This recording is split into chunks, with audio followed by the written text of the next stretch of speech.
So, it's been a hot minute since I've made a video, let alone a Pathfinder video. Executive dysfunction, as well as life, got hands.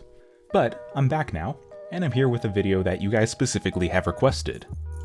This video is going to showcase 4 completely legal, fun, quirky, weird, or interesting character builds that you can use in Pathfinder 2.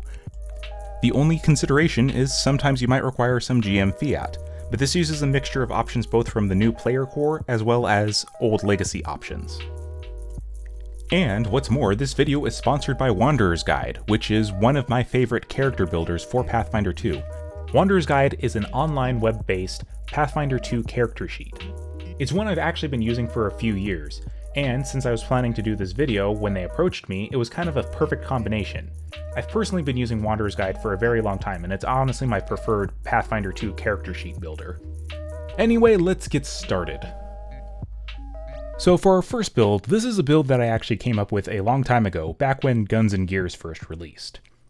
Specifically, we are going to go through the ABCs of character design, ancestry, background, and class, and we're going to make a Sprite Gunslinger. It's worth noting that for this build we're going to need a few permissions from the GM, because this will use the Sprite from the Lost Omens Ancestry Guide, as well as the Gunslinger from Guns and Gears, and maybe a few options from that book as well. Some equipment options might also be from Treasure Vault, but those are a little bit more optional. For the ancestry, we're obviously going to go with Sprite, as I mentioned, and any heritage other than Pixie will work. You can use a versatile heritage or one of the vanilla heritages or something like that. I'm going to go with Sylph for my case, but anything will really work in this situation. Go with whatever you think fits your idea the most. Sprites normally get a boost to Dexterity and Intelligence with a flaw to Strength. Now, you have to basically plan out what weapon you plan to use. There are essentially 3 options that make this build kind of fitting, and they are the Arquebus, the Jezzail, and their Harmonagun. 2 of these have kickback. If you plan to use a weapon with kickback, you're going to want to get a 14 in your strength. To do this, you can either use the alternative ability boosts, where that removes your flaw and you only get 2 ability boosts, or you can stick with it as it is and just put your free boost into strength to counteract that -1. I'm going to use the optional ancestry boost and just go with a boost to dexterity and into charisma. For our level 1 ancestry feat, we're going to take a Corgi Familiar. The Corgi Familiar specifically can be used as a mount by Sprite characters that are tiny sized. This is a surprise tool that we'll use for later. For our background, we have a lot of options. Anything that gives a boost to strength or dexterity is valid. Things like Bounty Hunter, Deputy, Spotter, or Scout are all good choices for this. I'm going to go with Spotter, because this kind of fits most in with the flavor, because we're making a sniper character. We're going to put the boosts into dexterity and strength, mainly just because I want to try and get kickback available, and this also gives us the terrain stalker feat. We'll make this apply to underbrush. This also gives us scouting lore and training in stealth, which is going to be very useful later on. For our class, as mentioned, we're going with Gunslinger, which is going to give us a boost to dexterity. And naturally, we're going to be going with Way of the Sniper, as I just mentioned. Way of the Sniper will give us training in stealth, but we already have that, so we're going to go ahead and put it in something else, such as like Intimidation. For our remaining ability boosts, we're going to go with Strength to get that +2, Dexterity to max that out, Intelligence, mainly for skill points and a additional language, and Charisma, mainly for Intimidation. When all is said and done, we'll have 4 additional skills that we can get training in. You can choose whatever you would want and whatever fits your game for this, because we've already gotten Stealth and Intimidation, which are the 2 most important ones. We'll also get a bonus language from our Intelligence boost, which we're going to take Undercommon, or as it's now called, Savrok. Why, you ask? Because it's the language of Down Under. You see, I thought of the name of this character before anything else, which is something that almost never happens, because his name is Quigley. He's a sniper who took on a contract to protect an underground homestead from bandits in the Shadowlands. His Corgi Familiar Spike helps him get around. Spike has the independent trait, so he'll move on his own even if Quigley doesn't take any actions to make a move himself. This frees up Quigley's action economy so that way he can use his action to reload more often. Though, if mobility isn't necessary, you can always use the covered reload to instead take advantage of stealth. If you're at all familiar with older movies, you might be aware of the classic Quigley's Down Under, which is what this is a reference to. I'm so sorry. For our weapon, since we grabbed that strength boost, we can go with either the Harmonagun or the Arquebus, as both of them are very solid options. Though, if you decided to dump strength instead, you can instead go with the Jezzail, which maintains the fatal D12 when wielded in two hands. For feats to take, things like Quick Draw, Munitions Crafter, Cover Fire, and Alchemical Shot are all going to be great options. If you decide to go with an archetype, there is also Familiar Master if you want to improve Spike at all, giving him 2 extra abilities, such as Swift and something defensive, as those would go a long way. Being able to move 40 feet on your turn without having to spend an action is a very, very good option. And, since the sniper focuses on hiding a lot, you can use your tiny size to take advantage of more types of cover. Unfortunately, you can't use creatures as cover usually, but there still are way more options for you to hide behind than most other creatures. Our next build is another reference, but it's one that's a little bit more canon to Pathfinder 2's lore, specifically that in Golarion. We're going to make a reference to Sun Wukong. Sun Wukong. I'm not exactly sure how to pronounce that. I'm going to mispronounce a lot of names in this video and stuff, just a fair warning. Anyway, we're not going to be making Sun Wukong directly, but rather we're going to be making one of his disciples or somebody who emulates them, because specifically we're going to be making a Veneran character. Venera are notable for really enjoying mythos and lore, and kind of getting inspired by legendary heroes in their history. And as it turns out, Sun Wukong is actually one of the deities of Xianjia. Now your first instinct with this might be very obvious, like, oh hey, yeah, he's going to be making a Veneran monk, wow, so original. Well, no. We're actually going to be going with a Magus. Running through the ABCs of character creation, for our ancestry, we're obviously going with Venera, as mentioned. Any of the heritages will really work here. Bandagi is a safe bet, Ragdion grants us an extra utility cantrip, and Wachahan adds a bonus to specific saves. I'm probably going to go with Ragdion, however, if we ever get a ancestry or a heritage that's based in Xianjia, that would probably be the best choice for Venera. For our boost, we're going to go with Strength and Intelligence. For our background, Martial Disciple is the best choice, and we're going to go with Acrobatics. This will grant us Catfall, and then for our boosts, we'll go with Dexterity and Strength. And finally, for our class, we're going to be going with Magus. For our class boost, we're going to be putting it into Strength to cap that out.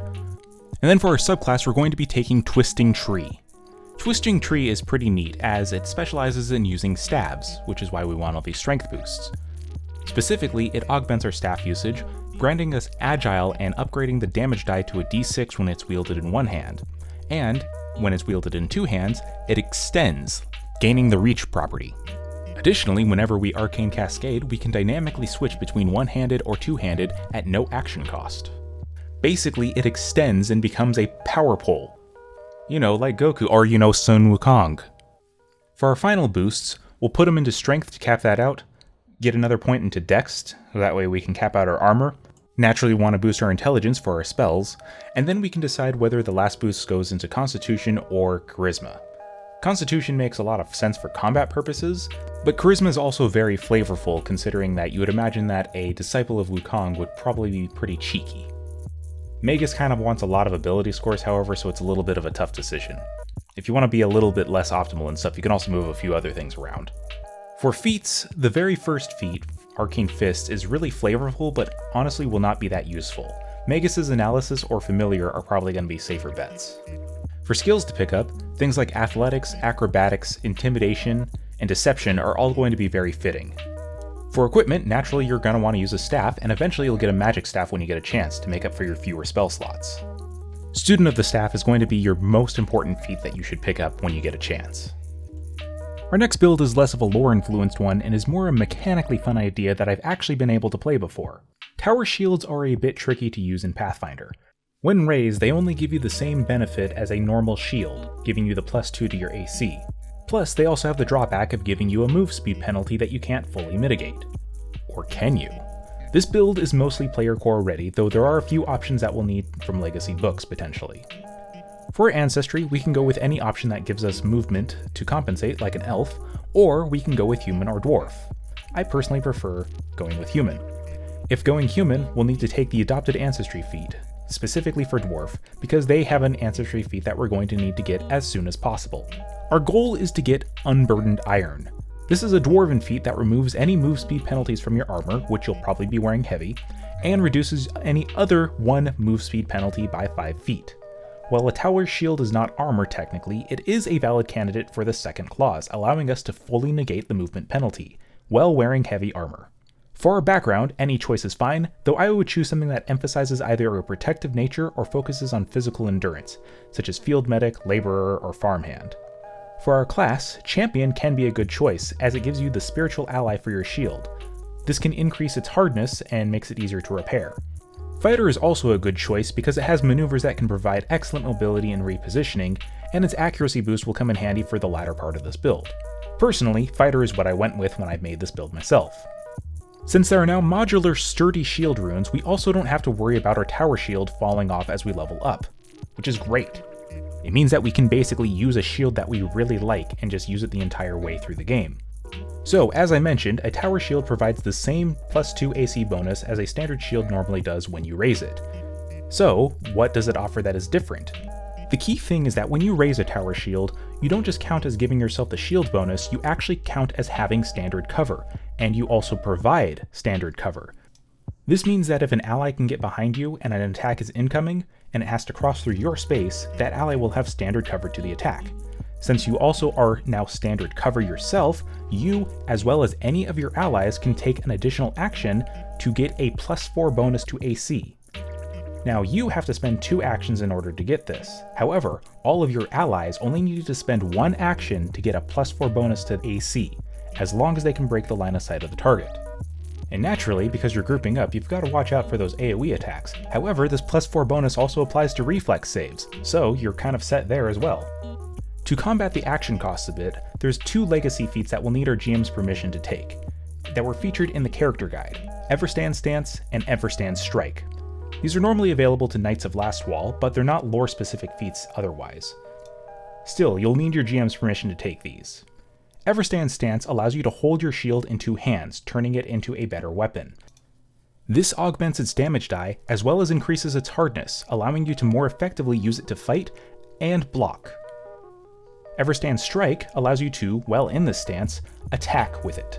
To do this, you already need to have a multiple attack penalty, but if this attack hits, you automatically raise your shield. It's a bit of risk-reward gameplay. And this is also why the Fighter, specifically, is my choice for this build. Lastly, there's also the Bastion archetype, which is an optional choice for this build, but it can grant you additional shield maneuvers and shield abilities that would gel with this very well. There's also the Fortress Shield that you can also use with this combo, though its speed penalty is greater so you can't fully negate it. This, however, grants you a full +3 to your AC instead of the +2 when you raise it, as well as the standard cover bonuses that tower shields normally give. And if you decide that you don't want to go with the tower shield, then the whole dwarf, adopted ancestry, whatever, you can basically just skip that and stuff and go with another ancestry of your choice. I mean, you could always do that anyway. So this next build is a bit silly, and fair warning, might make your GM and fellow players hate you to a degree. Note that this build uses a little bit more legacy options that aren't fully implemented in Wanderer's Guide, so over in Wanderer's Guide I'm going to be using their legacy site.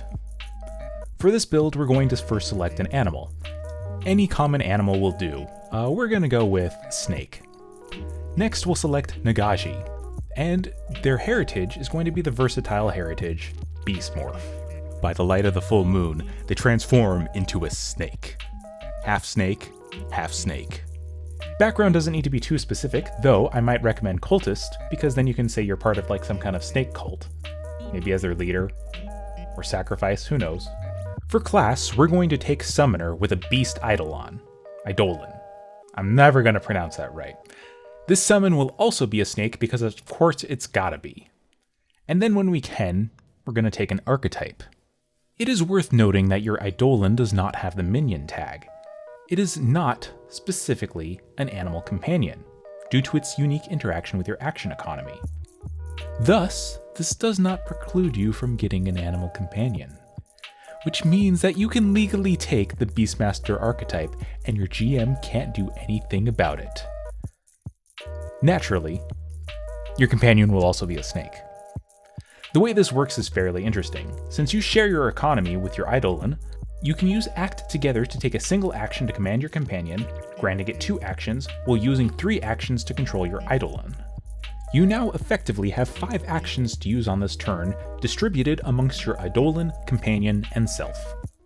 Want to get even crazier? Pick up Summon Animal and use it to summon more snakes. Or grab another archetype later to grab a familiar, giving yourself a snake familiar.